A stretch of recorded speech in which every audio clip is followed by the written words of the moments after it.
Oh shit, എൻ്റെ ഭഗവാനെ, ജിന്നാണത്? നമ്മള് ജിന്നാണ്. എന്റെ ചാനൽ നമ്മള് സബ്സ്ക്രൈബ് ചെയ്തിരിക്കുന്നു. എന്റെ വീഡിയോസ് എല്ലാം വെറുത്ത് ഇഷ്ടമാണ്. വന്നതിൽ വളരെ സന്തോഷമുണ്ട് കേട്ടാ. മതി മതി, ഇത്രയും മതി, ഞാൻ പോവാ.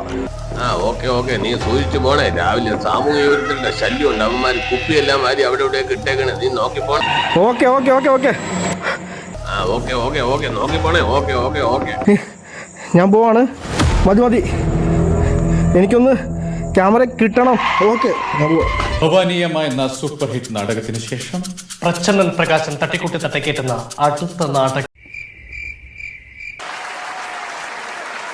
ആൾതാമസമില്ലാത്ത ബിൽഡിങ്ങുകളിലും പഴയ കെട്ടിടങ്ങളിലും എല്ലാം പ്രേതമിരിക്കുന്നു എന്ന് വിശ്വസിക്കുന്നവരാണ് കൂടുതൽ 90s കിഡ്സും. എടി, നീ അറിഞ്ഞോ നമ്മുടെ വീടിന്റെ അപ്പുറത്തെ പൂട്ടിക്കിടക്കുന്ന വീടില്ലേ, അവിടെ പ്രേതമുണ്ട്. എനിക്കറിയാടാ, ഇന്നലെ രാത്രി അമ്മ പറയുന്ന കേട്ടോ അവിടെ എന്തൊക്കെ സൗണ്ട് ഒക്കെ കേട്ടെന്ന്. പണ്ടായാലും ഇന്നായാലും എപ്പോഴായാലും ഈ റിയൽ എസ്റ്റേറ്റ് മാഫിയകളാണ് ഏറ്റവും കൂടുതൽ ഒരു വീട്ടിൽ പ്രേതമുണ്ടെന്നൊക്കെ പറഞ്ഞു വരുത്തുന്നത്. അത് വിശ്വസിക്കാനായിട്ട് കുറെ മണ്ടന്മാരെ, അതിന്റെ പുറകെ ബ്ലോ എടുക്കാനായിട്ട് കുറെ ടീമുകളും. എന്തായാലും ഇപ്പൊ യൂട്യൂബിൽ ട്രെൻഡിങ് ആയിക്കൊണ്ടിരിക്കുന്ന ഏറ്റവും വലിയ വീഡിയോ എന്ന് വെച്ചാൽ എങ്ങനെ ഫോർച്യൂണർ എടുക്കാന്നാണ്.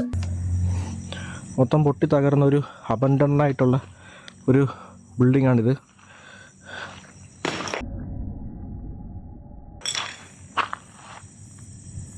സൗണ്ട് കിട്ടുന്നതിലും എന്റെ ഉപ്പുപ്പ എറിഞ്ഞ കല്ല് തോന്നു.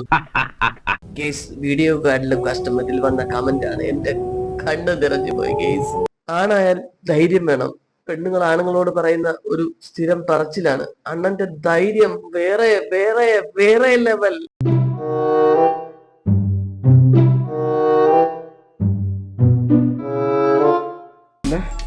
എന്നെ കൊണ്ട് പറ്റുന്ന പോലെ ഞാൻ മാക്സിമം ട്രൈ ചെയ്യുന്നുണ്ട്. എൻ്റെ ഫേസിലെ ക്ഷീണം വന്നിട്ട് എനിക്ക് ക്ഷീണം മനസ്സിലാവുന്നുണ്ടെന്നുണ്ടെങ്കിൽ അതിന് കാരണം വേറൊന്നുമല്ല, 3-4 ദിവസമായിട്ട് ഫുൾ ഷൂട്ടാണ്. സോ വീട്ടിൽ പോലും ഇതുവരെ പോയിട്ടില്ല, അതിനാണ് ക്ഷീണം മൊത്തം. ഹായ് ഗൈസ്, ആ വീട്ടിൽ എന്തൊക്കെയോ പ്രശ്നങ്ങളുണ്ട് ഗൈസ്, എന്തൊക്കെയോ പ്രശ്നങ്ങളുണ്ട്.